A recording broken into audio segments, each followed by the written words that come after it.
of inspiration is at the heart of all creation.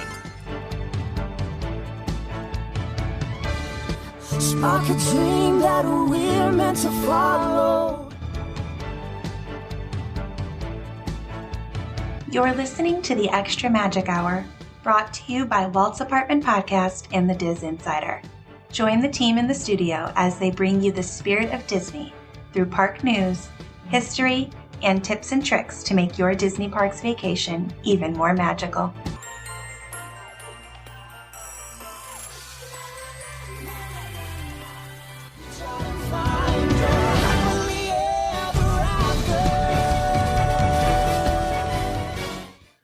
Hey everyone, and welcome to the Extra Magic Hour. We're brought to you by Walt's Apartment Podcast and the DisInsider.com. My name is Shawn, and a huge Disney fan here. I'm joined by three of the other biggest Disney Parks fans around, Sam, Brianna, and Shawn. How are you guys doing tonight? Good. How are you? Good. Amazing. Good. Like I said, we're Disney Parks Podcast, covering all things in the Disney Parks. Just touching on all the good stuff that's happening there and bringing some specials, some fun, some games, you name it, we're going to do it here. We do want to take a quick second to welcome Sam, who is our new co-host to the Extra Magic Hour. So Sam, welcome. Tell us a little bit about yourself. I am super excited to be joining you guys. I am coming over from another podcast that I host with a friend, Disology Podcast. I am a kindergarten teacher just outside of Chicago on the Indiana border. Have a 4-year-old daughter, couple animals running around, and I just love all things Disney parks. I am a Walt purist, so when it comes to changing things that Walt put into the park or wanted to in the park, you might see me cry a little bit, but other than that, I'm just super excited to be joining you guys. Right on. Well, we're so glad to have you here. You're going to be starting a feature this week where every week we're going to feature an Imagineer, and this week we're going to be featuring Marc Davis. So I'm so excited about that. Brianna, how are you doing? It's been a while since we've had this show, so let's kind of catch up. Yeah, I've been doing good. Finally in Arizona to some warmer weather. Good. Nice. Shawn, how are you, sir? I'm good. Thank you so much. Yeah, I'm not in Arizona, and I am in some. Gosh, Shawn and I are both in the Pacific Northwest. I mean, we had some nasty ones last week. It's a little chilly, but no real winter. Like we haven't had any. And next week it's looking like it's not going to happen either. So it looks like we're not going to be getting a lot of snow this winter, but it's good though, I guess. It's weird weather everywhere, actually. The weather, I mean, I get a lot of notifications from Southern California, and it's like 85, 90 degrees in Anaheim right now down at Disneyland. So it's absolutely crazy with what's going on. I mean, I live in Southern Oregon, and usually right now we're battling snow and freezing. It's been like 55 degrees on Sunday, and it's like 50 yesterday. Mm-hmm. Lucky you guys. Right? Yeah. Sam, you're in Indiana, so yeah. Yeah. I live 10 minutes from Lake Michigan, and we've got the snow, and it's 20 degrees outside. Mm. Cool. So we're going to get on with the show. Welcome, everyone. Basically, we're going to talk about the status of the parks. We're going to talk about Imagineers. We're going to talk about some travel tips from Brianna. We're going to have a fun little game down at the bottom that we can discuss a few things. So, Shawn, do us a favor. Kind of give us a quick status of the parks right now and tell us about your Disney Beat podcast that you do also for the DisInsider.com and about the poll that you're doing right now. Yeah, thanks, man. So I host the Disney Beat podcast. It comes out every Monday morning. It's just the Disney Beat. If you look at it on all your little podcast applications, is that app? That's short, right? Applications. And so what we've been doing though for the last couple of weeks is we've called it the DisInsider Ultimate Disneyland Resort Tournament of Rides. Mm-hmm. And we've been doing just narrowing down, like bracket style tournament, like March Madness kind of. And we started with 52 rides. We decided to make a ride defined as anything that moves you. So something like the Tiki Room or moments with Mr. Lincoln and stuff like that wouldn't count. But the monorail counts.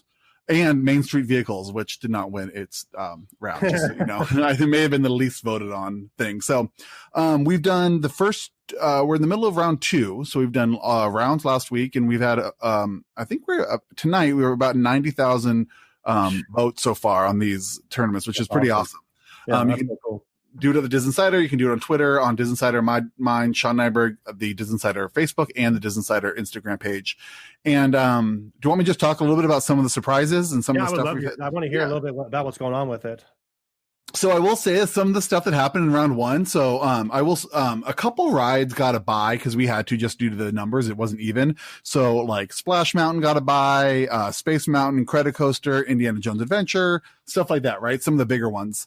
And but I will say some of the surprises were, first of all, none of the carousels made it past round one. Wow. So King Arthur and Jesse's Critter Carousel did not make it to round two. That's not really a big surprise, but that was just kind of funny.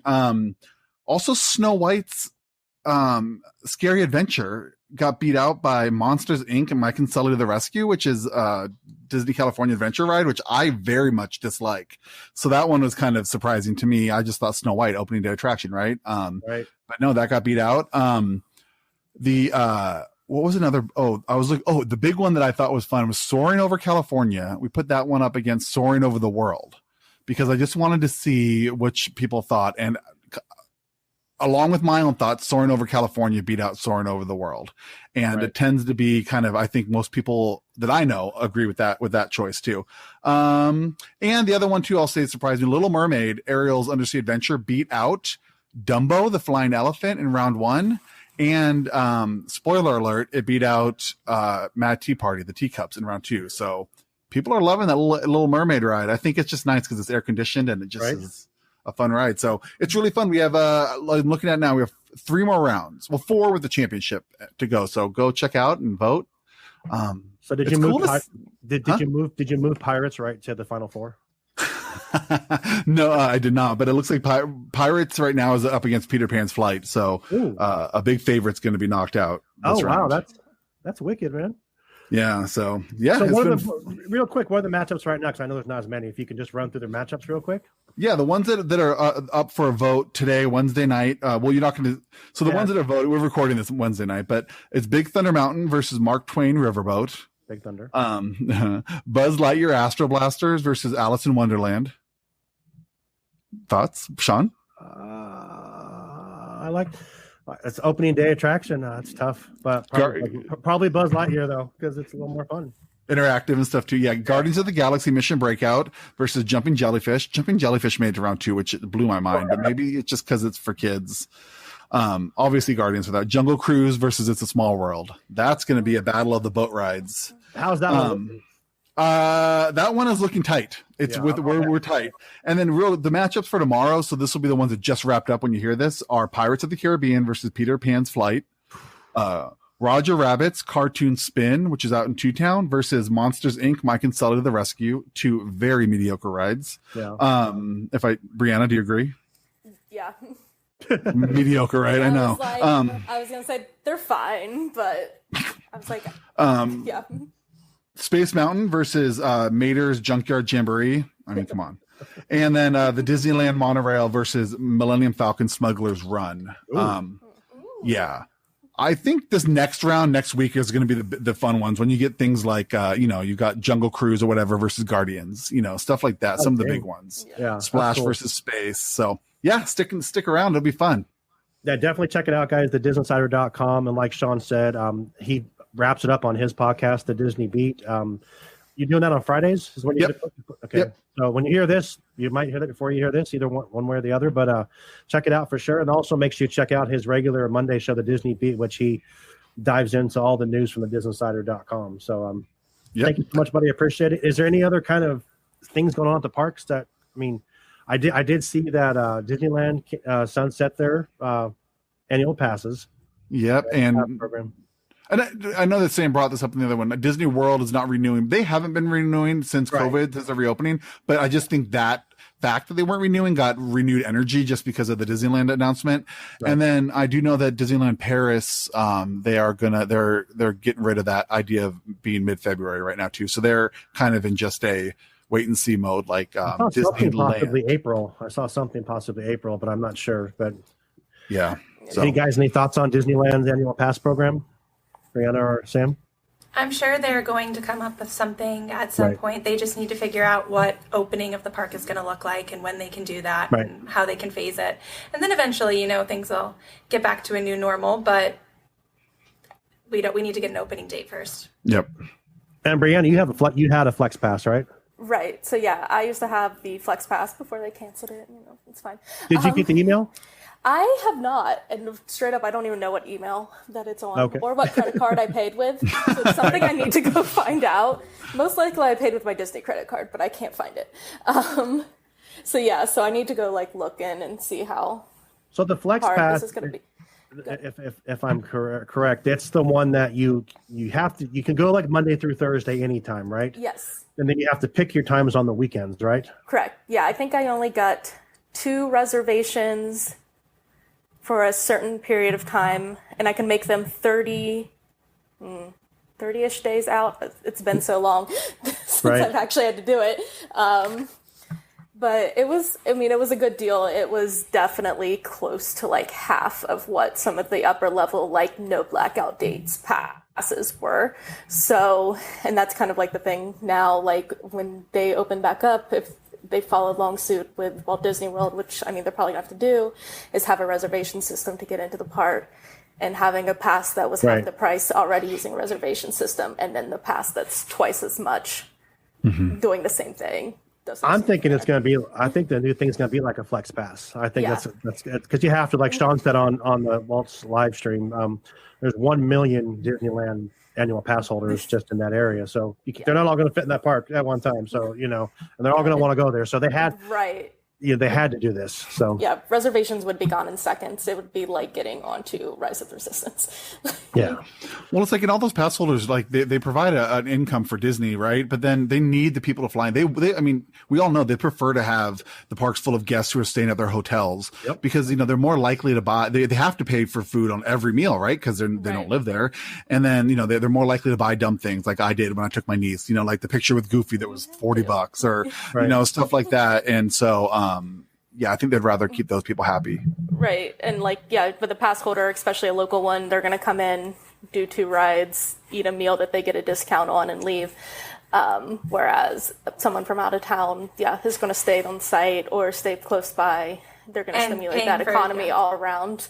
Yeah, paying for day tickets too. Yeah, paying for a regular ticket, which is, So, I mean, it's a smart move that they're making. It's sad, but it's a smart move. I'm sure it was in the works for both parks. I just think COVID gave them an excuse to. Yeah. I was listening to some other news podcasts, and people are very upset about everything that's happening and using COVID as an excuse. But I think at the point that we're at, there's really no other plan that they could do to safely reopen the park and have the perks that people have paid for. So it's something that they have, that has to be done. Now, what's the new system's going to roll out? What's it going to look like? And what's it going to look like when we're back to having full capacity in the park is something that I'm very curious on. Yeah. Yeah, that's going to be a while, I think. Oh, yeah. So that's kind of what's going on in the parks right now. We're going to move on to our featured Imagineer section. Sam, just go ahead and hit us with all about Marc Davis. Well, you were going with the animation right there, and we could have went that way. We could have Marc went there Davis. too. Yeah, he was an animator, so that's true. He started as an animator and then turned Imagineer. That's actually a really special story that I'll share.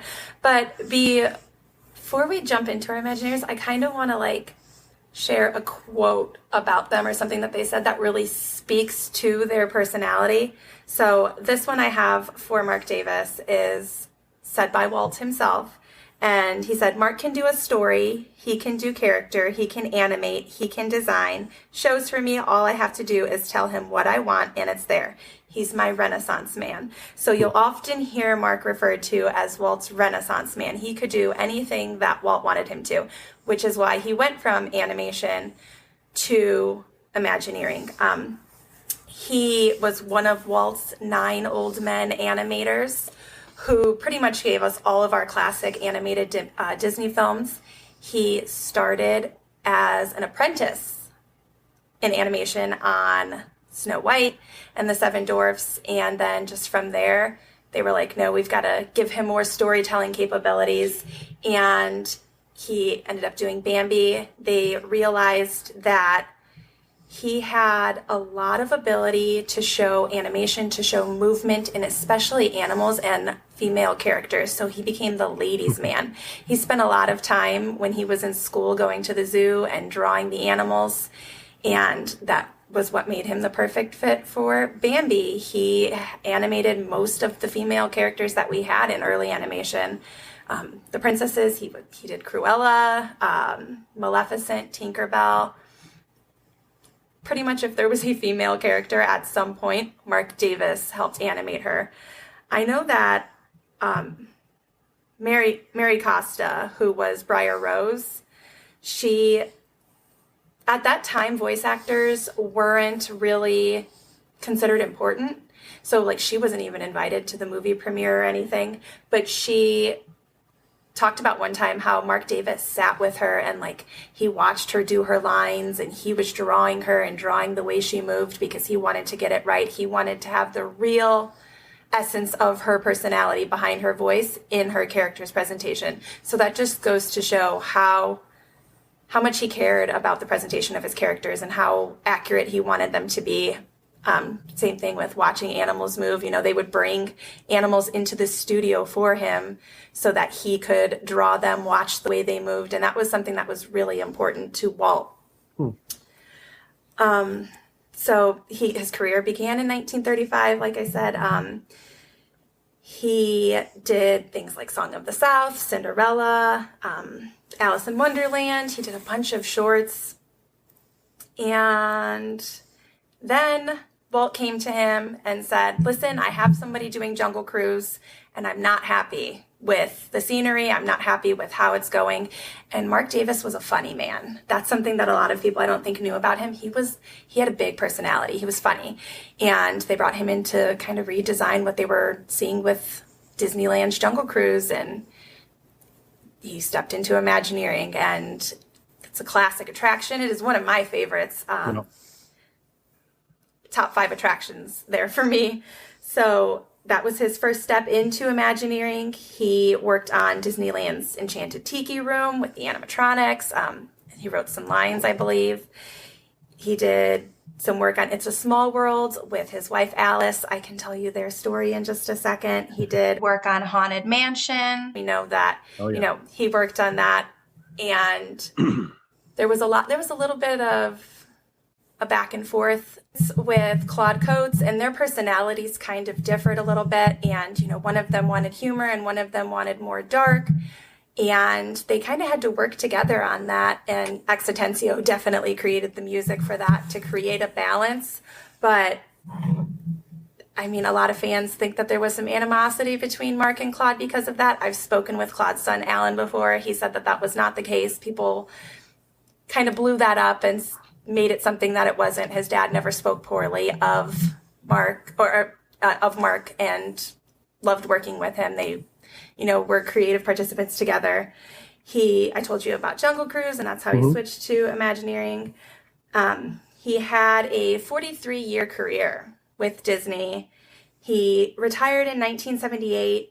But after that, he was consulting on things like Epcot and Tokyo Disneyland. So he had his hand in some international parks. A really sweet story about his wife, Alice. He was a professor at Chouinard, and she was one of the only female students, or the only female student in his class at the time. So he kind of became enamored with her work ethic and how she didn't care that she was like standing out amongst the men, because she was a powerhouse of a woman. She's a powerhouse of a woman. And after she graduated, they got married. And the way that she kind of got into imagination, because she was like fashion designing for like negligees and stuff. And that was her avenue. She went to dinner with him and Walt one time, and Walt kind of said, hey, like bring Alice in. Let's have her do these pirates costumes. And so she came in and she started doing the costumes for pirates. And then the as soon as they finished Pirates the next day, Walt was like, hey, come on, you're going to do Small World. And Alice is quoted saying she went from dirty old men to sweet, innocent children in one day. But they had a really sweet love story. And they were just sweet. But definitely one of the most important animators we were given. He moved right into Imagineering. He was a Disney legend. And we have a lot to appreciate from Marc Davis. Absolutely. Thank you so much. That's awesome. I'm looking forward to all those Imagineers that you're going to go down that road. Now, Marc Davis, he created the Mine Train, didn't he? Was that him, or am I thinking someone else? Before Big Thunder Mountain? Yeah, he actually did do the reimagining of Mine Train through Nature's Wonderland. Walt came to him and requested that there be more humor in the Disneyland attractions. So he was tasked with that. So, Brianna, Shawn, any questions about Marc Davis for Sam? I don't think so. That was awesome. Thank you so much for doing that. I really appreciate You're welcome. That's fun for me. Cool. I saw Shawn held up the Marc Davis. Those were the books earlier, right, Shawn? Yeah. So they have the 2-part book. It just came out. It was Marc Davis in his own words. It's by Christopher Merritt, who's an author, and then Pete Docter, who's now head of Pixar, who, did Soul and Up and Inside Out. He also helped put the book together. And I was thinking like when, but it's just really cool. There's a really good, just like you did, Sam, like it's a really good overview of his life. And you gotta, it's amazing how much he did and that he's not known by non-Disney fans. Like he should, with as much as he did with these parks, he should almost be more of a household name than he is. Yeah, I wish more people did know, because I'm definitely the person when I am watching a film and his name scrolls in the credits, because that original animation, those the animators, they were scrolling at the beginning of the film. I missed that a little bit, but every time I see his name pop up, I get so giddy and I'm like, oh, it's Marc Davis. Cool. Well, I appreciate you doing that, Sam. Thank you so much. Brianna, let's go into some travel tips by Brianna. Okay. Or wait, what did we call it last time, Shawn? Getting around with Brianna? Brianna gets around. There you go. Okay, go ahead. Let's go with that. Yes. Anyone listening to this Friday, I hope you also tuned in to Walt's apartment. All right. So I see first we have Getaway Today here. Oh, yeah. Getaway Today. Check them out. Getawaytoday.com. Sorry. 1-800-GETAWAY. They are our sponsor. Check out Getaway Today for all your specials and deals. And they have some pretty cool deals right now, actually, on tickets for the Orlando park. So check out Getaway Today. Mention Walt's apartment or Extra Magic Hour and help us out. We'd appreciate it. Yeah, so I was actually going to mention you get 2 extra day tickets on a 4-night, 3-night stay, or you can get a 35% off on your hotel. Now, the hotel discount is ending soon, but both of those are kind of running at the same time and are dependent on days. So people at Getaway Today will be able to do the math and help you find out which one's actually going to save you more money. So check them out. So my tips this week will be park hopping. So since park hopping is back, it started January 1st, 2021, in a bit of a modified form, but it looks like people are taking full advantage and getting to go to all 4 parks, which was something that we didn't think was going to happen when they first announced it. It kind of sounded like you would start in one park and then you would get to go to maybe one more park throughout the day, but park hopping, as of now, especially, I think we're kind of in that low crowd area of Walt Disney World, that January, February time. It might look a lot different when the spring break crowds start to pick back up. But so first off, we kind of think, is park hopping worth it during this time of COVID? You can only park hop after 2 p.m. and you can only go into parks that have not reached capacity. So these are things that you're kind of risking when you're purchasing that park hopper ticket that can add a good amount of money to your ticket. So it's something that each individual has to decide if it's worth it or not. So to get started on your park hopping, you're either going to have an annual pass that, like we have talked about, no new annual passes are being sold. But if you have an annual pass and it is active, or a park hopper ticket can be purchased on the Disney My Experience app or through the website on site. make sure you have that park hopping ticket. They will ask for it. So you're going to still have to make your reservation at the first park that you want to go to that day. You have to enter the park that you've made your reservation for. So if you go and you buy your park hopper ticket and make a park pass reservation for Magic Kingdom, you must enter Magic Kingdom. And then at 2 p.m., you can start your park hopping transition to another park as long as it is not at capacity. Walt Disney World has set up a hotline number that you can call to see if the parks are at capacity or not, which is 407-560-5000. Call that number, and it's just like an automated voice recording of saying I think they call it the park is paused if it has reached capacity or if it's open to park hop. So you're going to then, let's go with Magic Kingdom. If you're in Magic Kingdom, you're going to have to take the buses, or if you drove yourself, you would have to get back to the ticket and transportation center, and you could drive to whatever park you wanted to go to. But if you go to the buses, there is going to be a cast member waiting at the buses, and they are going to ask you if you have a park hopper ticket or an annual pass, and they will scan that ticket for you there to make sure that you have the correct ticket, and then they will allow you to get on the bus. So you'll get onto the bus for whatever park you want to go to. And then you go right in. And we've realized that now that you can hit up every park if you want to, again, as long as they're open. If you are traveling between Hollywood Studios and Epcot, you can also take the Skyliner. The monorail from Epcot is still closed, so your main modes of transportation are going to be the Disney World buses or the Skyliner between Epcot and Hollywood Studios. And that is basically I guess if people have drove and you want to get somewhere faster, because you do only have from 2 p.m. to whenever the parks close to park hop, which means that you cannot get a Rise of the Resistance boarding pass if you are park hopping to Hollywood Studios, to make sure that is your first park and that you have got a park reservation for Hollywood Studios. You can take your own car or use Uber and Lyft throughout the parks. I have done that a couple times when it gets really busy, and it's pretty convenient, but it does cost money. Right, and that is it for park hopping. Cool, appreciate that. That's awesome. That's good. That's good information.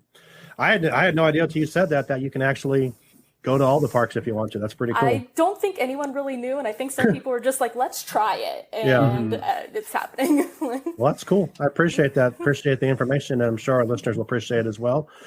So we want to finish up tonight with a little game that I came up with. It's basically you're going to create your own theme park. All right. So you're starting your own theme park, and you can take one attraction from each land at Disneyland or Walt Disney World to start your park. So I did both because I know Sam's only been to Walt Disney World, but and I call an attraction because there's attraction and there's ride. Attraction would be like anything. You could do like a show, like you said, Shawn, like Tiki Room, Fantasmic, Country Bear, Jamboree, anything like that. So we'll go down the list here, and I'll just start with Sam. Sam, if you're starting your own theme park, you can take one thing from Frontierland. What would it be? Big Thunder Mountain Railroad. Okay. How about you, Brianna? Mine's also Big Thunder. Okay. Shawn?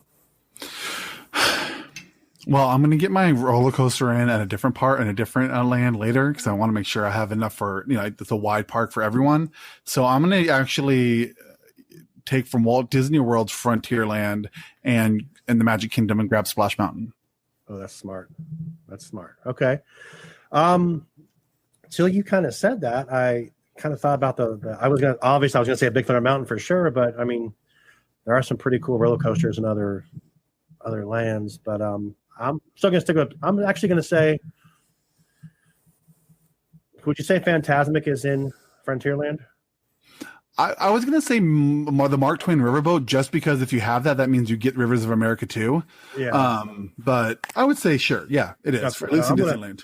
I'm going to pick Fantasmic because I absolutely love that show. It's one of my favorites. Perfect. So Brianna, Tomorrowland, you can have one attraction. What would it be? This is really hard because I wanted Space Mountain, but I'm going to have to go with the People Mover. Yes. I'll just say right now, I agree with you there. So that's mine, is a People Mover. How about you, Sam? Space Mountain, but I had a really hard time picking between Space Mountain and Carousel of Progress. It's another good one. How about you, Shawn? Yeah, Tomorrowland's my roller coaster with Space Mountain. I think the problem with having People Mover is that if this is all we get in the parks, they don't really have anything to go through and show you. This is just you're starting your own theme park. So this. We can build from this. You can build it from this, but this you're just taking from this, so you can build. Oh, sure. Okay, but yeah, I would still with space. I think it's classic. Like a fantasy draft, like a fantasy football draft. Oh, perfect. Okay, good. Okay, so Shawn, how about Adventureland? I'm going to go with Indiana Jones. It's my action dark ride, Indiana Jones Adventure. All right. How about you, Sam? Sticking with Marc Davis tonight. I'm going Jungle Cruise. Okay. Brianna? I'm also going Jungle Cruise. I'll go Jungle Cruise as well because I get kind of nauseous on Indiana Jones. I like it, but I get kind of nauseous on it. So I will say the nice thing about Jungle Cruise, even if you don't ride it, what it does bring the park just being there, even if you don't ride it, with all the green and just the feeling of it is really special too. So yeah, I mean, but I'm going to stick with Indiana. But and like Sam said, the nostalgia too, knowing, I mean, even with you diving into your story about Marc Davis, doing that, and that was one of Walt's biggest things was Jungle Book. That was Jungle Cruise. He was very excited about having that attraction. He actually wanted to use live animals at one time, and they told him it wasn't going to work. So I am kind of obsessed with Society of Explorers and Adventurers, so that's why I'm going to go for Big Thunder Mountain Railroad. I'm going to go for Jungle Cruise because the Trader Sam references. So there you go. I'm going to go with C every time. Okay, Brianna, New Orleans Square / Liberty Square. I'm going to go with a Haunted Mansion, but the one in Liberty Square in Walt Disney World. Really? But I want it to be the facade of Disneyland. I want it to look like Disneyland's on the outside, but Disney World on the inside. Is it better? It's longer. Really? It's different, yeah. It's your park, Brianna, so you can do that. Right, you can do whatever you want, yeah. I'm trying to talk her out of it. Why would you do that? But this was the hardest one for me of all of them. I'm going to go with Pirates of the Caribbean, obviously. But I love Haunted Mansion too. So how about you, Sam? What would you do? Haunted Mansion. Okay. And Shawn? Yeah, I did Pirates. Because I have my Indiana Jones is my crazy dark ride. I needed my chill dark ride. So that's from with Pirates. I put no thought into this like Shawn has. Shawn probably has a list up there and like a graph and stuff. So. You know what I realized when I made this list is us people that haven't been to Walt Disney World in a long time or ever, we can't pick Splash Mountain because I didn't put Critter Country on here. So yeah, but I think it's soon going to be subsumed by New Orleans. Oh, absolutely. Square. Yeah. With Tiana. I think it's going to take over that whole thing. But do you think they keep Winnie the Pooh? Yeah, and I think they keep Hungry Bear. Yeah, I think they change. I think they change Hungry Bear to a Tiana themed restaurant. But don't we already get that with the whatever it's called down there? Orleans. Yeah, you already get everything you'd get at Tiana's place. Yeah, right. I just love Hungry Bear. I don't want to get rid of that. Okay, so Shawn. Yes. Fantasyland. Okay, this is funny because I'm going with one that got voted out in the first round of the tournament, but I'm going to go with Dumbo just because really, kids, babies, like young children need a ride, and while I think spinner rides are overdone at Disney, I think there should be one at least, and I think if we're going to have one, it should be Dumbo because it's classic and kids of any size can do it, and I just think that's what I would start with. Okay, to make it family friendly. Sam, how about you? After listening to Shawn's logic, I'm going to go with Peter Pan's Flight. I was going to go with Seven Dwarfs Mine Train, but again, yeah. That'd be Space, Big Thunder, and Seven Dwarfs. Right. Okay, I'm being selfish. Can I say selfish? It is your park. But you know what? No, you're right. We need something for the littles, and they can go on Peter Pan's Flight. Yeah. Brianna, how about you? I was kind of thinking the same thing, but I was going to go with the Carousel. I don't know. I feel like it's iconic when I see it every time. Oh yeah. Even if you don't ride it, it looks good. It looks cool. Yeah. That's one of the coolest views at Disneyland when you're walking through the castle or far away from the castle. You can see the Carousel Spinner, which I think is a really cool shot. I will go with It's a Small World because you can't have enough boat rides in your park, right, Shawn? Wouldn't you have that be Jungle Cruise, Pirates, and Small World? Yeah. That's right. We'll call it Boatland. That's what we'll call it. A little big water bill. Yeah.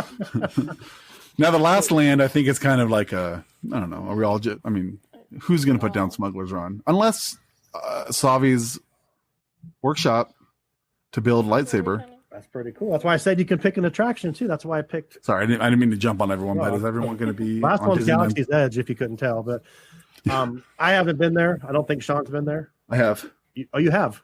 Okay. Yeah, like a few times. Brianna has been there. Sam, have you? Yes. I never have. So I'll start with the videos I've seen. I would pick Rise of the Resistance because it's pretty cool. So it looks amazing. From what I've heard, it's amazing, and no one has a bad thing to say about it. How about you, Brianna? Yeah, exactly. Rise of the Resistance. I don't think I've ever been as floored by a ride ever. Right. So, Rise. Sam? My last trip was right before, or it was right after Rise. No, right before Rise opened, like the weekend before. So I didn't get to do it, but I did Smuggler's Run, and I was not impressed. So I'm still going to pick Rise of the Resistance. All right. And Shawn, how about you, Ed? Yeah, I mean, okay, so it's going to be Rise, right? Because you dark ride, you get your drop ride, you get your motion simulator, and you get like multiple show scenes before you get in there. I would say the downside to Rise obviously is getting on there. I know if it's my park, I'd make it a lot smoother. And I do know that they do still have a lot of issues with it just because there's so much code and there's so many issues with parts being shut down. I've been watching videos from Disney World where they're just skipping total scenes, like total important scenes. So I would say Rise. I will say I'm with you on Millennium Falcon Smuggler's Run. I mean, until they get about 3 or 4 or 5 other missions, I think it's going to be kind of a wah, right? Like a C, like not a C ticket, but like A through F. I'd say it's like a C right now. Plus, if you're like an engineer and you're sitting in the back and you're just like, I have to hit these stupid buttons while the people get to drive, like this is no fun. Yeah, that's literally me. I was like, I know I need to like stop being lazy and not go through the single rider line, but I've been the engineer every time, and I'm just like, okay, I'll press 5 buttons and sit on this ride and get motion sick. Like, I've been pilot all 3 times, and I was over it. I mean, like Really? it ran its course after 1 or 2 times. So Brianna, Now are you? Go ahead. I was going to say, if other people had just listened to the last episode of Walt's Apartment podcast, they would also understand another reason why we would pick Rise of the Resistance. Right. Kylo. So if you haven't listened, make sure you listen to Walt's Apartment podcast too. Yes. So that's it. We picked our parks. We picked our attractions. Thank you guys for doing that. Thank you, Shawn. Oh, of course. This brings us to the end of Extra Magic Hour for this week. I want to thank my hosts, Sam, Brianna, and Shawn for joining me. I really appreciate you guys.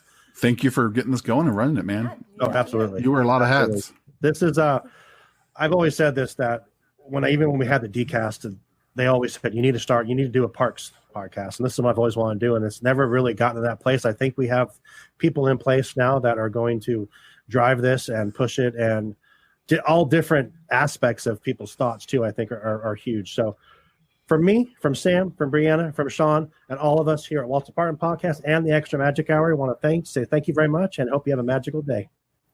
Good night. Good night.